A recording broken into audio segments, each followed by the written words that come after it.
পঞ্চম ধাপের ইএফটি প্রস্তুতের পর শিক্ষকদের জানুয়ারি এমপিও ছাড় হবে। তাহলে প্রথম, দ্বিতীয়, তৃতীয় ও চতুর্থ ধাপের যে ইএফটির মাধ্যমে শিক্ষক কর্মচারীরা বেতন পেয়েছে তাদের জানুয়ারি মাসের এই বেতনটি কবে থেকে দেয়া হবে বা কবে তারা এই বেতনটি পাবে, এই বিষয় সম্পর্কে নতুন একটি আপডেট তথ্য প্রকাশ করেছে। আপনারা এই ভিডিও থেকেই জানতে পারবেন।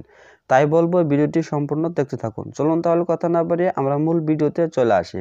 তবে মূল ভিডিওতে যাওয়ার আগে একটি কথা বলবো, আপনি যদি এখনও এই চ্যানেলের সাথে যুক্ত না হয়ে থাকেন তাহলে ভিডিওতে লাইক দিয়ে চ্যানেলটিকে সাবস্ক্রাইব করে পাশে থাকা বেল বাটনটি অল করে রাখবেন এই সমস্ত নতুন ভিডিওগুলো সবার আগে পাওয়ার জন্য। আর যদি সাবস্ক্রাইব করে থাকেন তাহলে অসংখ্য ধন্যবাদ। তাহলে আর কথা না বাড়িয়ে আমরা মূল আলোচনায় চলে আসি।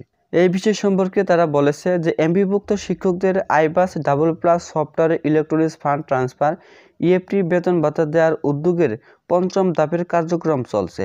আর এই ধাপের ইএফটি রেডি হওয়ার পরে সব ধাপের শিক্ষকদের জানুয়ারি এমপিও ছাড় হবে। ফেব্রুয়ারির শেষ সপ্তাহে জানুয়ারি এমপিও ছাড় হবে বলে আশা করা হয়েছে।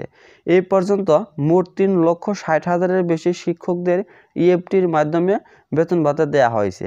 এমপিও ছাড় সংক্রান্ত চিঠি শীঘ্রই সংশ্লিষ্ট দপ্তরে পাঠানো হবে। গতকাল এই মন্ত্রণালয় থেকে এবং কি মাওসী অধিদপ্তরের একাধিক কর্মকর্তা আমাদের এই তথ্যটি জানিয়েছেন। মন্ত্রণালয় জানিয়েছে যে যাদের কাগজপত্র ঠিক আছে কিন্তু আইবাস ডাবল প্লাসের ভেরিফিকেশন বা তথ্য সঠিকভাবে পৌঁছায়নি এমন সমস্যা যাদের তারা পঞ্চম ধাপের রয়েছে। এর আগে চতুর্থ ধাপের মোট 8,238 জন শিক্ষক কর্মচারীর প্রস্তাব মন্ত্রণালয়ে পাঠানো হয়েছে।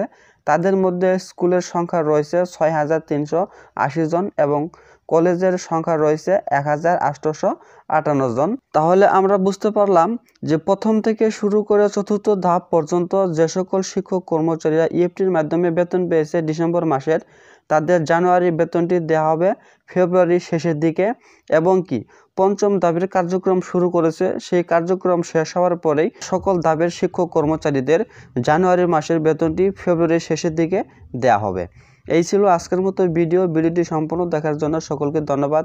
সকলের মাঝে আবার আসবে নতুন ভিডিও নিয়ে। সেই পর্যন্ত আপনারা সুস্থ থাকবেন, ভালো থাকবেন। আল্লাহ হাফেজ।